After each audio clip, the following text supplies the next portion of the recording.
요즘은 100세 시대라고 하죠. 그래서인지 더더욱 젊게 살고 싶은 건 자연스러운 현상입니다. 마음만 젊게 먹는 것이 아니라 우리 몸 건강도 스마트하게 활력 있게 살아야 젊다고 할 수 있겠죠. 저와 함께 노화란 무엇인지, 노화로 발생하는 것들은 무엇인지 낱낱이 분석해보고 노화를 늦추는 법까지 오늘 영상에서 같이 확인해 보도록 할게요.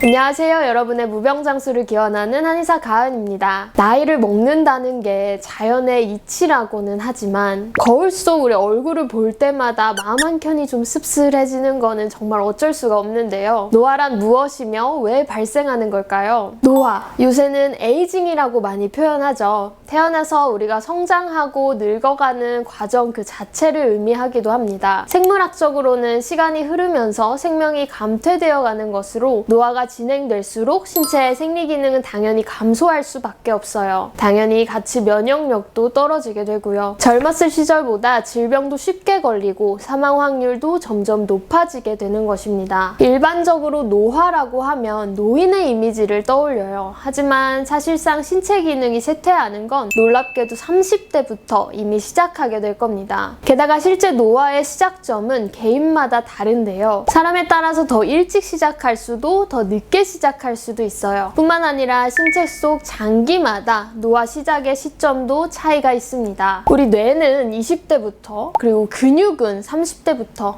뼈는 35세부터, 소화기관은 55세, 그리고 간은 70세부터 노화가 시작된다고 합니다. 노화가 시작되면 몸속 세포 하나하나 변화가 일어나기 때문에 피부주름은 늘고 허리는 구부러지게 되면서 신체 구성비가 바뀌게 되는데요. 아무리 당연하다고는 하지만 그냥 있는 그대로 노화를 받아들여야 할까요? 몸이 쇠퇴하는 걸 당연히 늦출 수 있다면 최대한 늦추는 게 좋겠죠. 그렇다면 과연 노화를 늦추는 음식에는 어떤 것들이 있을지, 건강한 노화에 도움이 되는 식재료 제가 소개해 드릴게요. 우선 첫째로 소개해 드릴 음식은 토마토입니다. 토마토는 암 예방 영상 때도 계속해서 말씀드렸는데요. 노화에도 정말 좋은 음식입니다. 토마토의 붉은색을 띠게 하는 라이코펜은 카로티노이드라는 물질의 한 종류로 항산화 효과가 뛰어납니다. 그래서 라이코펜 역시 항산화 성분으로 위암, 대장암 등 소화기 계통의 암이나 전립선암 예방에 탁월하고요. 동맥경화를 유발하는 LDL 콜레스테롤이 혈액에 쌓이지 않도록 해주기 때문에 혈류를 개선하고 혈관 나이를 젊게 유지할 수 있도록 도와줍니다. 아까 노화할수록 신진대사 기능이 떨어진다고 했죠. 혈관이 나이가 들수록 신진대사가 떨어져서 토마토는 이 부분에 정말 탁월한 효능이 있습니다. 두 번째로 소고기인데요. 소고기는 단백질이 풍부해서 우리 몸의 살과 피를 구성하는 성분의 원료가 됩니다. 또 질병으로부터 우리를 지켜주는 면역 물질과 호르몬의 원료가 되기도 하고요. 나이가 들수록 근육량이 감소하기 때문에 양질의 단백질을 섭취해주는 게 무엇보다 중요합니다. 부위에 따라서 지방 함량에 다소 차이가 있는데요. 그래서 포화지방과 콜레스테롤이 많은 부위는 피해주시는 게 좋습니다. 포화지방이나 콜레스테롤이 다량 함유된 음식은 심혈관 질환을 유발하고 신체 기능을 떨어뜨려 여러 질병의 발병률을 높일 수 있거든요. 세 번째, 호두입니다. 호두는 오메가3 지방산, 멜라토닌, 셀레늄과 같은 성분이 풍부하게 함유되어 있습니다. 앞서 말씀드린 물질들은 암, 알츠하이머성 치매, 파킨슨병 등의 노화하면 뗄래야 뗄 수 없는 질병들을 예방하는 데에 큰 효과가 있습니다. 또 심장병을 예방해주는 효과도 있고요. 그리고 호두는 활성산소의 작용을 억제하는데 활성산소가 노화를 촉진하는 대표적인 물질이거든요. 따라서 활성산소의 작용을 막으면 세포나 조직이 산화로 인한 손상으로부터 안전해지기 때문에 노화를 늦추는 데 도움이 됩니다. 그럼 먹는 것 말고도 노화를 늦추는 생활 습관에는 어떤 것들이 있을까요? 가장 첫 번째로는 소식, 즉 적게 먹는 것입니다. 뭐라도 먹고 영양소를 많이 섭취해줘야 몸이 건강해질 것 같다고 생각하시나요? 하지만 소식이 몸에 좋다고 하니 아이러니한 느낌이 드시죠? 소식이 노화를 늦추는 이유는 바로 몸속에 해로운 활성산소를 억제해주기 때문이에요. 있거든요. 아까도 활성산소에 대해 말씀드렸었는데요. 활성산소는 몸속의 신진대사 과정에서 나오는 물질로 건강한 세포를 손상시키기 때문에 노화를 촉진을 하게 됩니다. 그런데 평상시에 과식을 자주 할 경우 이 활성산소가 증가하게 돼요. 음식을 덜 먹으면 세포 속 호흡과 관련된 기관인 미토콘드리아라는 세포 소기관의 기능이 강해지기 때문에 활성산소가 상대적으로 줄어들게 됩니다. 다만 주의하실 점은 있어요. 소식이 좋다고 해서 음식량을 극단적으로 줄이시라는 것은 아닙니다. 평소 식사량에서 조금 적게 먹는다 하는 느낌으로 시작해주세요. 예를 들어 배가 완전히 부르기 전에 숟가락을 놓는다고 생각하시면 쉽겠죠? 두 번째로는 몸을 자주 움직여주시는 게 좋습니다. 물론 요즘은 여름인데다가 워낙 헬스, 몸짱 열풍이 불고 있죠. 하지만 헬스, 등산, 테니스처럼 거창한 것만이 운동은 아닙니다. 일상생활에서도 몸을 활발하게 움직여서 에너지를 써준다면 그것도 일종의 운동이거든요. 음식으로 섭취한 열량을 사용하지 않고 가만히 앉아있고 누워만 있는다면 비만이나 기타 질병의 원인이 될 수 있습니다. 자주 걷고 팔과 몸통을 움직여 주셔야 합니다. 중년 이상 나이대에 속하시는 분들은 무리한 운동은 조심하시고요. 특히 과도하게 운동하는 건 오히려 활성산소만 증가시켜주는 꼴이 되기 때문에 몸에 굉장히 해로우니 운동도 과유불급입니다. 특히 등산, 건강에 좋다고 열심히 하시는 분들 많은데 몸 상태를 신경 쓰지 않고 무리하시다가 무릎 다치는 분들도 많이 계셔요. 항상 운동은 안전하게 하시는 걸 1순위로 생각해 주시고요. 특히 식사 후 바로 앉거나 누워 계시기보다는 가볍게 산책이라도 돌아다녀서 소화도 시켜주시고 적당히 움직이는 습관 길러주세요. 자, 지금까지 노화란 무엇인지 저와 함께 샅샅이 살펴보았는데요. 생각보다 간단하죠? 특별한 방법이나 비법이 있는 것은 아닙니다. 원래 습관이라는 게 작은 것에서 시작하잖아요. 하지만 사소한 것이라고 해도 꾸준한 실천은 좀 어려운 법이죠. TV에 나오는 동안이신 분들, 젊게 사시는 분들이 공통적으로 하는 말씀이 있습니다. 남들 안 할 때, 저는 어릴 때부터 조금씩 꾸준히 하고 있어요. 이거거든요. 이거 가지고 안 늙는 게 말이 돼? 하시겠지만 정말 말이 됩니다. 예를 들어 하루에 사과를 한 알씩 먹는다고 생각해보세요. 하루에 30분씩 걷기도 매일 하면 1년에 10,000분이 넘어요. 그러니까 건강도 노화도 티끌모아 태산, 작은 것에 힘을 무시하지 마시고 오늘부터 저와 함께 1일 1 노화 방지 같이 실천해보면 좋겠습니다. 오늘 준비한 김가은 한의사의 무병장수 영상은 여기까지입니다. 알려드린 건강정보가 도움이 되셨다면 구독, 좋아요, 알림 설정까지 잊지 마시고요. 그럼 다음 영상에서 또 찾아뵙겠습니다.